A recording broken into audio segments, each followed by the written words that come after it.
Good morning, everyone. Ben Uof here, and in today's video, we're going to be doing a little bit of experimental archaeology today.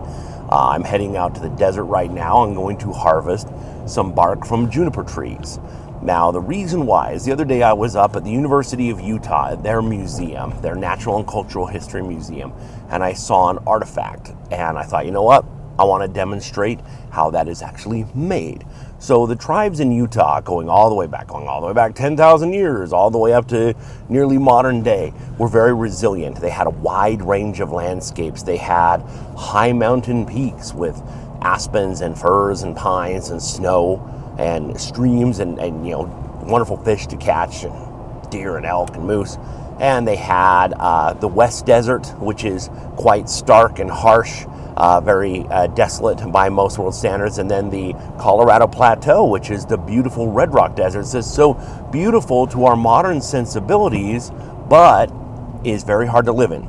And they mastered all of these landscapes, and they used what they had available. You think about, by today's standards, we're always shipping things in from other parts of the world. We're always finding new things. We need this. I always give the pineapple example. I live in Utah, in the middle of the desert, and in December, which is right now, well, actually it's January, I can get a pineapple. It's like, how on earth can I get a pineapple? How decadent is that? Well, the people used what they had around them. And sometimes what they had around them was something really great, a wonderful resource to use. And sometimes it wasn't the best, but it's what they had, and you use what you have available. Juniper bark is readily available, and it is weavable. It is not the strongest bark, but it's better than nothing. Offers some physical protection and also some warmth. So where we're going, I'm just going to grab some juniper bark, and then I'm going to head over to the Hutchings Museum, and I am going to replicate this artifact. And I'm going to show you the whole process step by step so you can do it on your own.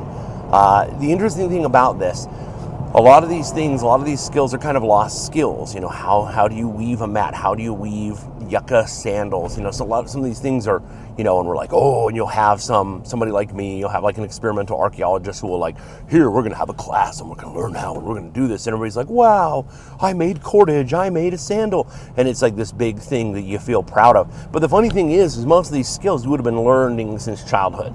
You go weave your own sandals, go weave your own, you could be a young child and weave your own skirts. But that being said, it's kind of a lost art. So I am going to demonstrate that, and I'm excited you're coming along. So first thing first, we got to go get some juniper bark. So I have a nice grove of juniper trees. Junipers are all over northern Utah and also most of southern Utah. So this outer bark, we don't want the very most outer bark. We want kind of a mix between the next layer down. Now, Utah is in a drought, so all of this bark is extremely dry. So I'm going to go ahead and use a flint knife that I made, and we're going to go ahead and separate panels out that we can use for the sides of the skirt. Now, I'm also going to be using this to make some of the cordage, but I'm going to mix yucca fiber with this in order to make something a little stronger. I'm going to lay them out and make sure that I have enough, and it's always good to bring a little too many, because I got to remember I'm not just making the skirt, but I'm also making the rope to lash the skirt together with. I think I got enough here, so now it's back to the museum. We'll go ahead and start separating things out, and then we're going to lay them out in a row and kind of make a plan here. We got to plan which order we're going to put these in, and it's time to also cut the ends off. We want to have basic uniformity in the length. So we cut one end and then measure out the other end, and then you have enough to hopefully make a skirt. It's going to be a small skirt, but I think we'll be okay. And now I'm going to use yucca fiber. Here's some coarse yucca I harvested a few weeks ago, banana yucca. And I have some much finer yucca that I harvested a few years ago. And water. Everything we do, we're just going to soak. So first of all, I'm dripping water onto this little bit of juniper bark here to start to make the waistline. Kind of there's a belt that goes around the top. And really quickly I realized I'm going to have to use a bucket. Here's the yucca fiber. We're going to separate some of that out and soak it in the bucket as well. Now, getting this wet is vital. Everything in this process is getting wet. Now, I'm going to start to cordage here, turning these two different directions, and then you twist and it makes a loop. and then you continue those going both opposite directions and making cordage. Again, this is going to go around the inside at the top of the waist, so we want this to be a little thicker than one might normally make for some cordage.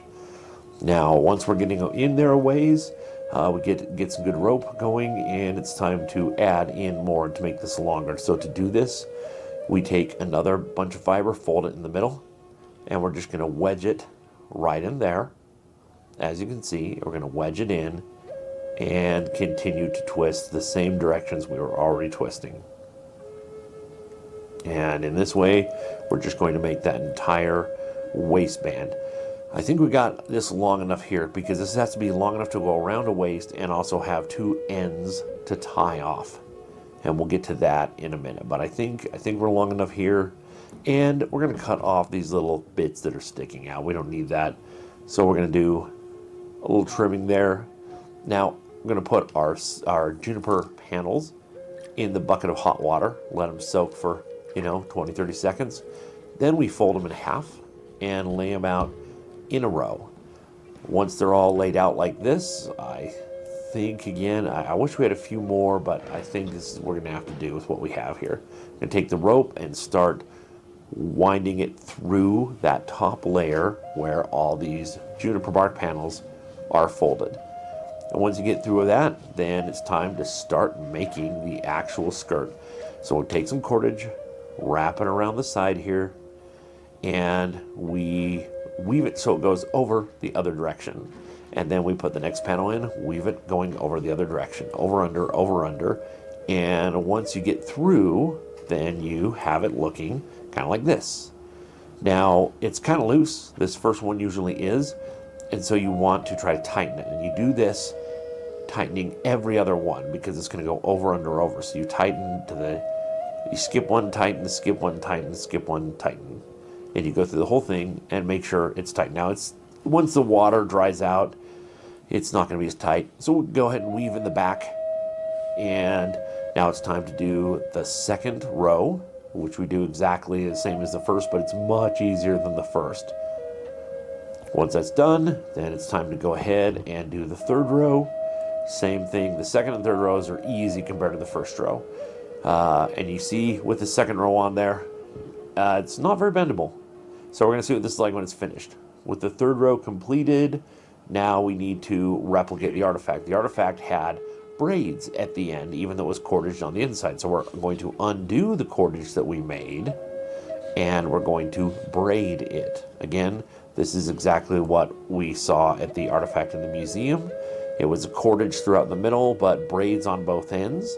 And so this is the way we do it.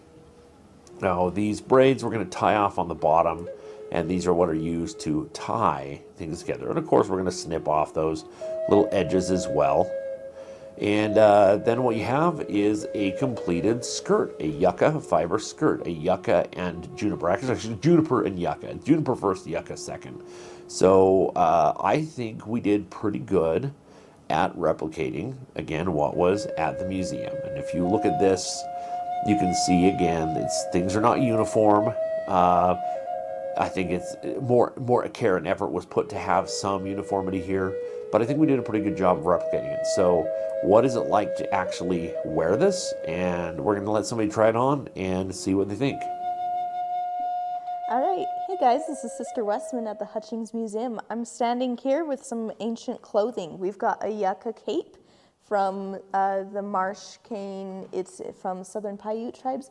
And we've got this beautiful Eskimo parka, and this is made from seal skins. It's got all this fur, and it's very beautiful. So I've got two extremes here from two ancient cultures, one a very hot climate and one very cold.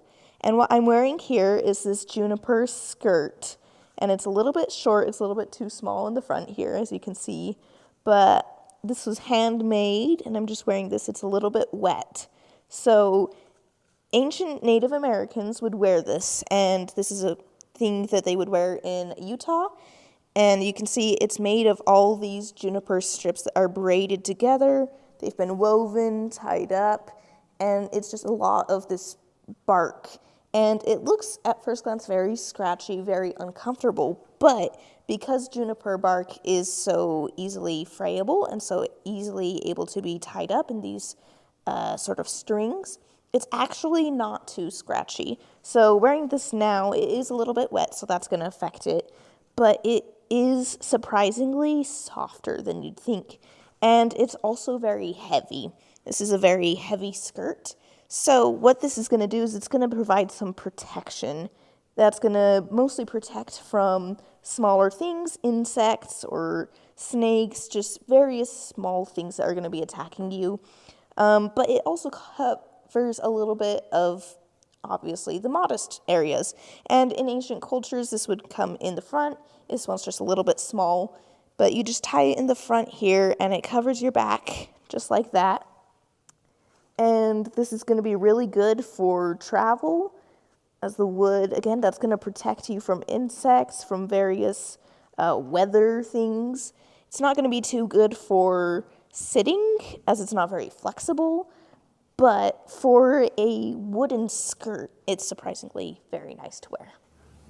Well, I hope you enjoyed seeing that and learning how to actually make a skirt out of just yucca fiber and juniper bark. It's amazing what you can do with what you have around you. Now, one thing we do not know, this is pretty rigid. The original in the museum is a lot more flimsy. We don't know, is that just because of the march of time and, you know, it's disintegrated and so it's softer? Or was it woven softer to begin with?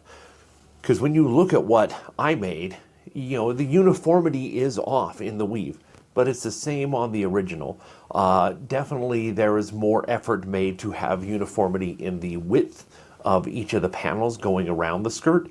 But again, I was just kind of trying to do a proof of concept thing, so just to show roughly how it's done.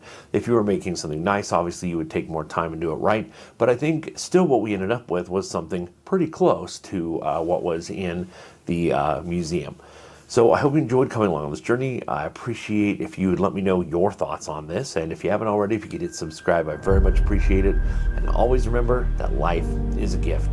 So never stop learning and never stop exploring. We'll see you next time.